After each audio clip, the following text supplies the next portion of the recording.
In order to see how an educational assessment can be used in a non-traditional educational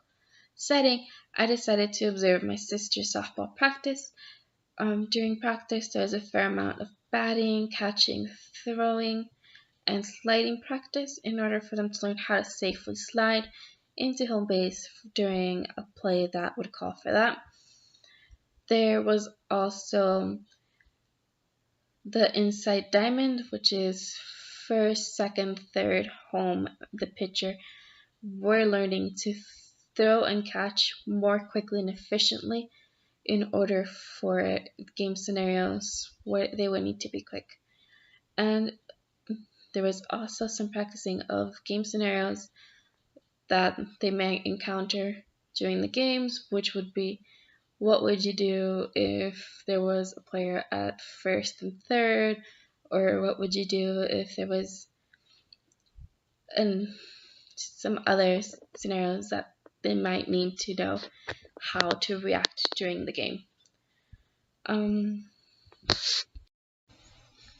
One form of assessment that is used in softball practice is diagnostic assessment, which, according to OB and SAB, would allow the coach to see how much practice a girl needs on a specific softball skill. This is a strategy that is useful because it allows the coaches to be more accurate when defining what practice the girls need and which skill a specific girl would need to take more time on. Formative assessments are also used as an ongoing assessment, the way that OB and SAP described, in order for the coaches to see what skills the girls keep improving in, new areas of weaknesses, considering that sometimes a skill that used to be well developed can lag behind as the other players progress. Those girls that were good haven't practiced as much during that skill and therefore need more help with that skill now. According to Hall, teacher assessment is more useful than standard assessments, and this is especially true in softball due to the fact that it would be difficult to implement a standard assessment with each individual team. Teacher assessment, coach assessment in this example is being able to see what the girls are doing and what would need to be practiced more in the next practice in order for the team to improve. Self and peer assessments are also important due to the fact that the players are able to see how they are doing on their own and compared to their teammates. According to Hall, this is also useful in that students are able to assess their own needs and weaknesses in order for them to be able to see what they need to work on. I agree with all the assessment strategies that are utilized by the coaches because it allows the team to work in order to improve themselves,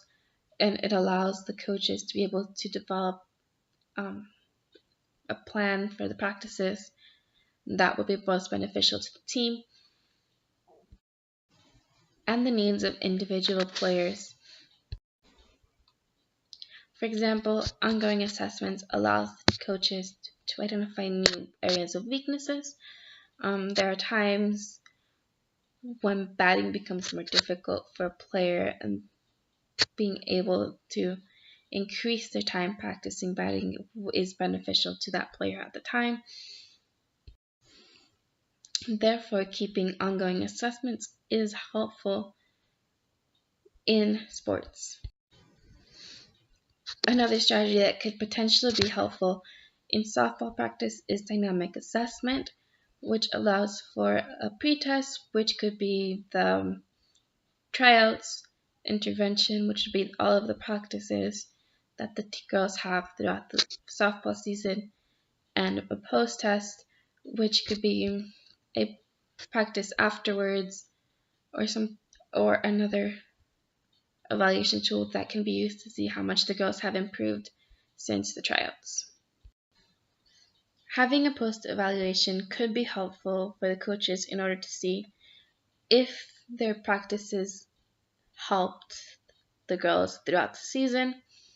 as well as seeing if the girls are prepared to move up levels for the next season.